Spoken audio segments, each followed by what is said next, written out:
வணக்கம் மக்களே. முன்னாள் அமைச்சர் செங்கோட்டனின் 3 வியூகங்கள். அமித்ஷாவின் plan A, plan B, plan C. நீ கூட்டணியில் இருந்தா தானே ஆட்டம் போடுவ, கூட்டணியில் இருந்தே பாஜகவை விரட்ட பிளான் போடும் இபிஎஸ். அமைதியாக வேடிக்கை பார்க்கும் விஜய். இந்த தகவலை பற்றி இந்த வீடியோவில் பார்க்கலாம் வாங்க. அதிமுகவில் நிலவி வரும் உட்கட்சி பூசலுக்கு மத்தியில் முன்னாள் அமைச்சர் செங்கோட்டையன் அவர்கள் டெல்லியில் நேற்று மத்திய உள்துறை அமைச்சர் அமித்ஷாவை சந்தித்து வந்தது தமிழக அரசியலில் பெரும் பரபரப்பை ஏற்படுத்தியுள்ளது. இந்த சந்திப்பு ஏன் நடந்தது? முன்னாள் அமைச்சர் செங்கோட்டையன் அவர்கள் முன்வச்ச கோரிக்கைகள் என்ன? எடப்பாடி பழனிசாமியின் எதிர்வினை என்னவாக இருக்கும் என்பது குறித்த விவாதங்கள் ஊடகங்கள் நடைபெற்று வருதுன்னே சொல்லலாம். இந்த நிலையில் முன்னாள் அமைச்சர் செங்கோட்டையன் அவர்கள் அமித்ஷாவிடம் 3 முக்கிய கோரிக்கைகளை முன்வைத்ததாக தகவல்கள் தெரிவிக்கின்றன.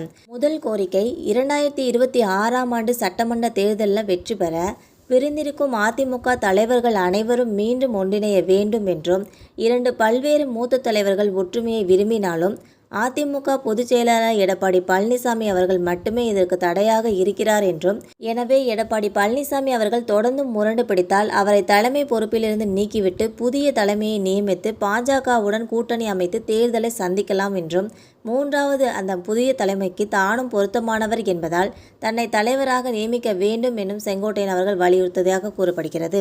அமைச்சர் செங்கோட்டனின் இந்த சந்திப்பு எடப்பாடி பழனிசாமி அவர்கள் மற்றும் அவரது ஆதரவாளர்கள் மத்தியில் பெரும் கோபத்தை ஏற்படுத்தியுள்ளது.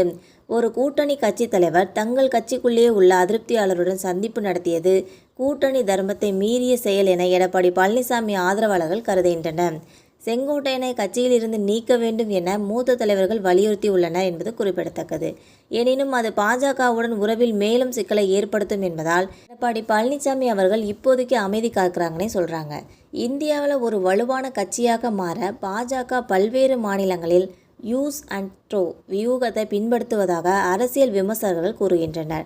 அதன்படி தமிழகத்திலும் அமித்ஷாவிடம் 3, அதாவது plan A, plan B, plan C இருக்குன்னு சொல்கிறாங்க. பிளான் ஏ, அதிமுகவுடன் கூட்டணி அமைத்து ஆட்சியை பிடித்து அதில் பங்கு பெறுவது.